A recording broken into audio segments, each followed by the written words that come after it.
പരിശുദ്ധ കന്യകാമറിയമേ, എന്നെ നയിക്കണമേ. പരിശുദ്ധ കന്യകാമറിയമേ, എന്നെ നയിക്കണമേ എന്ന പ്രാർത്ഥന വളരെ ലളിതമായ വാക്കുകളാലാണ് നിർമ്മിച്ചിരിക്കുന്നത്. എന്നാലും അതിൻ്റെ ആത്മീയതയും അർത്ഥ ഗൗരവവും വളരെ ആഴത്തിലുള്ളതാണ്.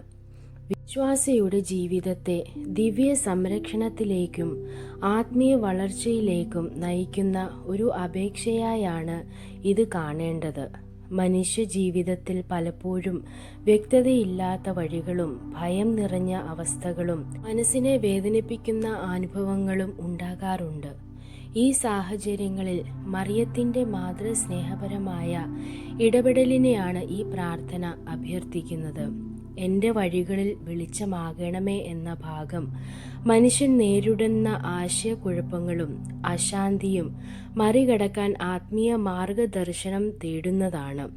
വെളിച്ചം എന്ന ചിഹ്നം ക്രിസ്തീയ ജീവിതത്തിൽ ദൈവസാന്നിധ്യത്തെ, വ്യക്തതയെ, സത്യത്തെ, മാർഗനിർദ്ദേശത്തെ എന്നിവയെ പ്രതിനിധീകരിക്കുന്നു.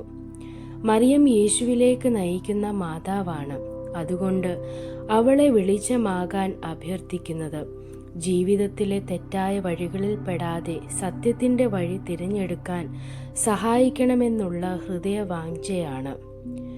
എൻ്റെ മനസ്സിനെ ശക്തിപ്പെടുത്തുകയും വിശ്വാസത്തിൽ ഉറപ്പിക്കുകയും ചെയ്യണമേ എന്ന വാക്യം ആത്മീയ ക്ഷീണം അനുഭവിക്കുമ്പോൾ ലഭിക്കുന്ന ദൈവിക ശക്തിയുടെയും സ്ഥിരതയുടെയും ആവശ്യകതയെ മുന്നോട്ട് വയ്ക്കുന്നു. വിശ്വാസ ജീവിതത്തിൽ ഉയർച്ച താഴ്ചകൾ പതിവാണ്. ചിലപ്പോൾ പരീക്ഷണങ്ങൾ മനസ്സിനെ ക്ഷീണിപ്പിക്കാം. അപ്പോൾ മറിയത്തിൻ്റെ പ്രാർത്ഥനാപൂർണമായ ഇടപെടൽ പുതുവിശ്വാസത്തിനും ആത്മീയ ധൈര്യത്തിനും ഉറപ്പിനും വഴിയൊരുക്കുന്നു. മറിയത്തിൻ്റെ മാതൃത്വം ക്രിസ്ത്യാനികൾക്ക് ശക്തിയുടെ ഉറവിടമാണ്. അടുത്ത ഭാഗമായ ദുരന്തങ്ങളിൽ സംരക്ഷണവും ഇരുട്ടിൽ മാർഗദർശനവും തരണമേ എന്നത് മനുഷ്യന്റെ യഥാർത്ഥ ജീവിതത്തെ തന്നെ പ്രതിഫലിപ്പിക്കുന്നു. ആരോഗ്യ പ്രശ്നങ്ങൾ, കുടുംബ സമസ്യകൾ, സാമ്പത്തിക ബുദ്ധിമുട്ടുകൾ, മാനസിക സമ്മർദ്ദങ്ങൾ എന്നിവ പലപ്പോഴും ദുരന്തങ്ങൾ എന്നതിൽ ഉൾപ്പെടാം. ഏത് സമയത്തും ഏത് സാഹചര്യത്തിലും ദൈവമാതാവിൻ്റെ സംരക്ഷണം തേടുന്നത് ക്രിസ്തീയ വിശ്വാസത്തിൻ്റെ ശക്തിയാണ്.